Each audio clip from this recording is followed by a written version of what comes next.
Good evening. Welcome to tonight's web class. How relationships affect our life purpose. I'm Keisha Golder, and I help women define their unique purpose so they can live a life that they created on their own terms.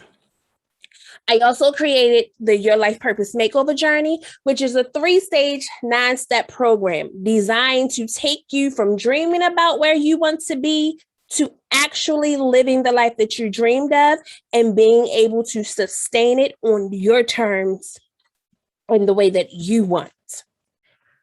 I want to remind everyone that there is a question and answer section towards the end of the presentation. So if you can hold all questions until then, I would greatly appreciate it.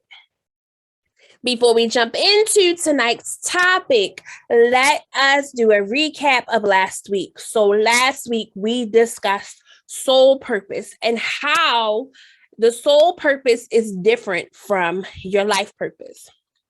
We talked about exactly what a soul purpose was, ways that you can find your soul purpose, and of course, how you can use your soul purpose to work with your life purpose. What are we talking about this week?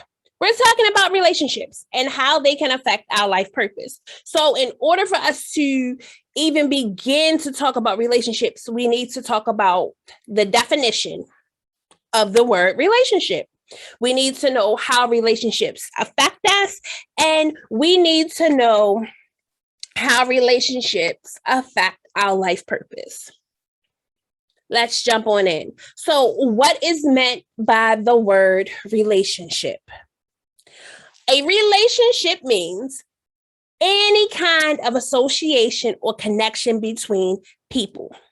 There are several types of connections. They can be intimate, platonic, positive, negative. Most of the times when we hear the word relationship, we automatically think of, or most of us automatically think of, an intimate type or romantic type of relationship. That, there is a level of ongoing commitment between just two people.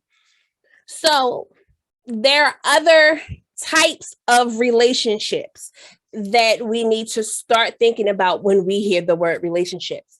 So those are family relationships, those are friendships, acquaintanceships, and of course, romantic relationships. Family relationships are pretty self-explanatory. These are the relationships that we are born in this world with. So these are the relationships that we have with our mothers, our fathers, brothers, sisters, aunts, uncles, things like that. These are not relationships that we have control over choosing, but they are relationships that make a pivotal mark in our lives. The next type of relationship is friendships. These are the relationships that we choose to be in with people who we share similar values and belief systems with. And there's also a level of comfortability and trust with these people that we call friends. Now, acquaintanceships are similar to friendships, except there isn't that same level of trust, or your relationship hasn't reached that same level of trust as a friendship would. So these are just people that you might not talk to every day, you might not see every day, but you know them, you share some of the same values, you may not share a lot of the same values, and they're not a fixture in your life. You are not going to call an acquaintance and spill your guts when you have some juicy details to tell someone. You'll call your friend, but you're not going to call an acquaintance. And then, of course, the last type is the romantic relationships. These relationships are much deeper than the friendships, and they can, and most of the time, they do include intimacy between two people. There are several types of romantic relationships. These are dating relationships, committed relationships, casual sex relationships, casual relationships, situationships, and ethical non-monogamous relationships. So these are the relationships that fall under open relationships or polyamorous relationships. Wow, that's a lot, right? So, how do these relationships affect us? So, when we have relationships, there are two types of relationships. In each basic type of relationships, you can have one or two types. You can have a healthy relationship or a toxic relationship. So I'm going to talk more about the healthy relationships than I am going to talk about the toxic relationships, because we all know, for the most part, or most of us know what a toxic relationship is. We've experienced it. So I want to highlight what the healthy relationships do for us and in terms of following our life purpose. So healthy relationships provide us with an increase in emotional well-being. They help us create stability in our lives, and they provide us with someone to count on in challenging times. The other benefits of having these relationships in a healthy manner, is when we have people that we know, love, and support us, we tend to worry about things a lot less. Not saying that these people are going to take care of everything for you. That is not the case. But because you have their support and they love and care about you and are willing to help you in any manner that they are capable of helping you, you don't worry as much about what is going to go wrong or what has gone wrong. Healthy relationships provide us with better healing opportunities. And the healing I'm referring to is both physical and emotional. So when we have something going on with us where maybe we're sick, we're not feeling well, we have to go in for surgery or all of these things, having a healthy relationship with someone that is there to take care of you is going to help you get better. One, because you feel the love.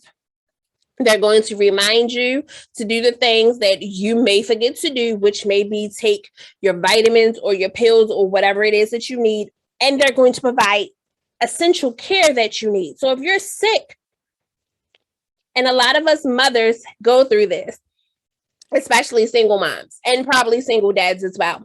You're sick, but your household still has to run, especially if you have younger children.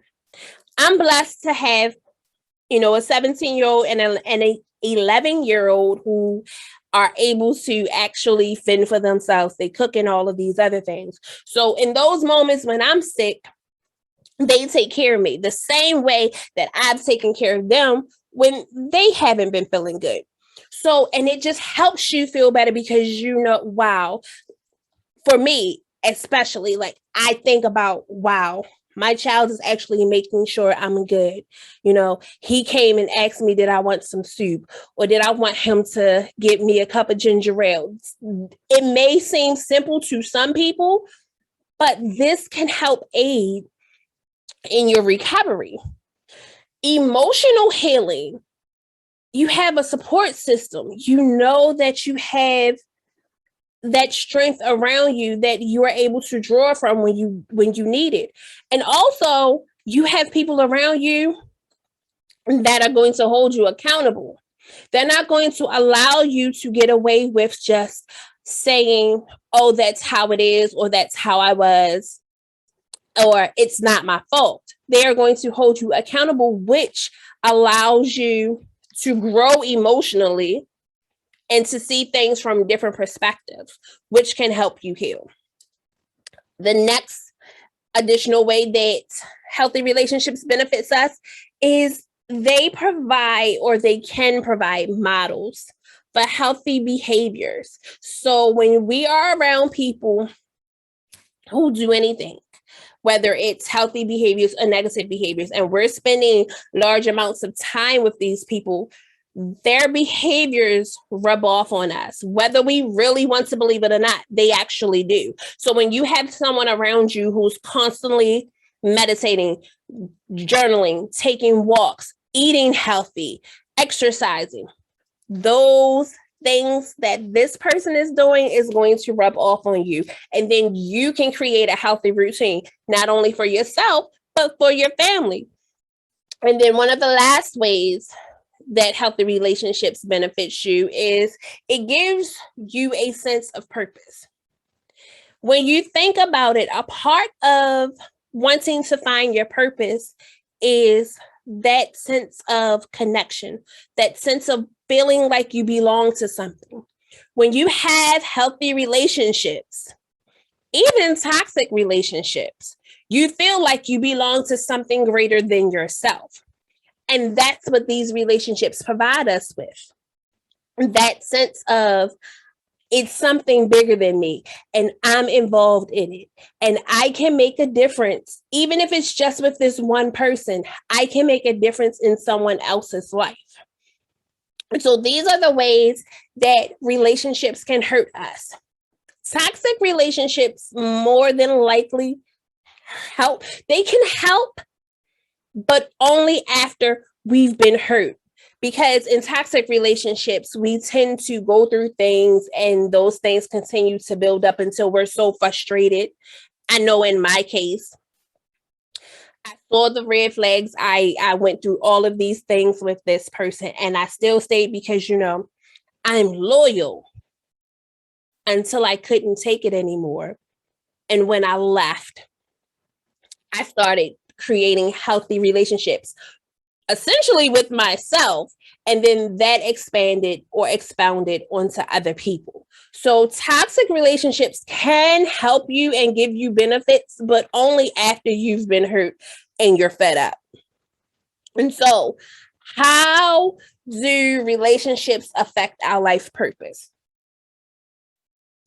Just the same as I gave you the examples of how the benefits of healthy relationships. The same goes for life purpose. When you have these healthy relationships showing you the different ways that you can create healthy behaviors, create healthy routines for yourself so that you are able to have a clear mind and have a clear understanding of who you are and what it is that you want to do. That's how these relationships affect us. And I'm not saying that just because you have family around you and that you have some healthy relationships in your family that you will not have toxic relationships in your family. I will say this, and it may not be true for everyone, but 9 times out of 10, majority of your family is not going to support you in your decisions. Simply because you're not doing what they thought that you should do. And that can prevent you, if you allow it, from following your purpose. And that can prevent you from fulfilling your dreams because you are doing what someone else wants you to do means you're fulfilling their dreams, not your own. So in relationships, and this was something new to me, you have basic rights, just like you have basic rights when you go to the doctors. You have basic rights, of course, when you're dealing with the court system and criminal system and police officer. You have basic rights in relationships. And here's what they are. You have the right to emotional support. You have the right to be heard and to respond. You have the right to view your own, to voice and have your own points of view, even if it differs from other people. You have the right to your feelings and experiences and have them acknowledged as real. You have the right to live free from criticism and judgment. You have the right to be free from emotional and physical threats. And you have the right to be respectfully asked to do something rather than ordered. Now, these seem simple. And when you read them, you constantly, that makes sense. It makes sense. But how many times do we give up these basic rights? A big one for me was trying to convince people that my feelings were real. Because when you express your feelings and someone tells you, no, that's not what you feel, it's invalidating you. And I've had that happen to me several times. And I used to say, well, I want you to feel what I'm feeling. But essentially, here's the thing. No one else can feel what you are feeling. You don't have to convince someone that what you are feeling is real, because everyone is not. But you have the right for them to acknowledge your feelings. And if a person is not going to acknowledge your feelings, then whether it's family, friend, or a romantic partner, that relationship needs to no longer carry on, because they are not in it to help you grow. They're not in it to help you develop. They're not in it to benefit either one of you, themselves or you. They're in it solely for themselves. So these healthy relationships can encourage us to keep going. Even in the moments that we're discouraged on our journey to finding our purpose, to finding the thing that gives us more, our relationships can encourage us. Our relationships can be that support system that pushes us over the threshold to get to where we need to be, that point to where we want to be. Healthy relationships encourage us to go after our dreams as well as our purpose. So when we are in these healthy relationships, we definitely get a sense of what having a purpose feels like. And we are encouraged to explore more so that we can get fulfillment on our own, and not just because we have a relationship with someone or a friendship with someone. Because remember, relationship does not always mean an intimate type of relationship. People in healthy relationships encourage one another, and they are supportive of one another. If you come to me and tell me that you want to open up a wig store and you have an idea of where and how you want to do it, I am going to support you. If you come to me and tell me that you want to open up a wig store and you have done nothing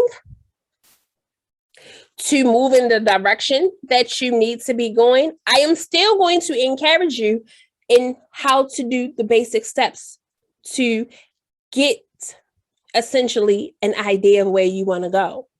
I'm not going to discourage you. Now, if I see you not doing anything to move towards the goal, I'm still not going to discourage you. I just may not be receptive the next time you come to me and say, this is what I want to do. Because at this point, I can't take you seriously when I've given you guidance and the support to start the process. So, relationships affect us mentally, physically, emotionally, and spiritually. They affect every part of us. It's up to us to figure out which relationships are healthy and which relationships are toxic, and how we can get rid of the toxic relationships or work to make those toxic relationships better, so that we are surrounding ourselves with people that are going to promote us. Even if it's just promoting us by encouraging us, they're promoting mentally, that's a promotion. They're encouraging you to continue to move forward. So that's what you want to focus on, those positive things. You don't want to focus on the negative. And here's something that I want you always to remember. The most important relationship you can have is with yourself, because it sets the tone for all other relationships. I'll say it again. The most important relationship you can have is with yourself, because it sets the tone for all other relationships. Now's the time, if you have any questions, that you can unmute yourself or type in the chat box your question, and I'll be more than happy to answer it. Okay? You know I love to keep in touch with everyone. So here's how you can reach me. You can reach me on Facebook at Coach Keisha Golder, YouTube at Keisha Golder, LinkedIn, Keisha Golder, and of course, my website, KeishaGolder.com. On my website, you can look at past web classes. You can look at upcoming web classes to see if you want to sign up for them. You can also look at blog posts. You can drop comments of ideas that you want to hear in the purpose, value, and meaning web classes. I don't do this just for me. I do this for you. So, of course, I want you to tell me things that you think that I should talk about that have to deal with purpose, value, and meaning. Because I want to help educate you. And maybe there's some things that I don't know because I don't claim to know everything. And I'll get a little bit more education myself. So next week, we're going to talk about spirituality and life purpose. This is the Life Purpose Makeover journey. Like I said earlier, it's a 3-stage, 9-step program. This particular topic falls under life experiences because relationships give us life experiences. So how are these relationships and life experiences with these relationships going to help you or hurt you in finding your purpose? How can you use these relationships to create the stepping stones to get you to where you need to be? I thank you for joining me tonight, and I look forward to seeing you next week.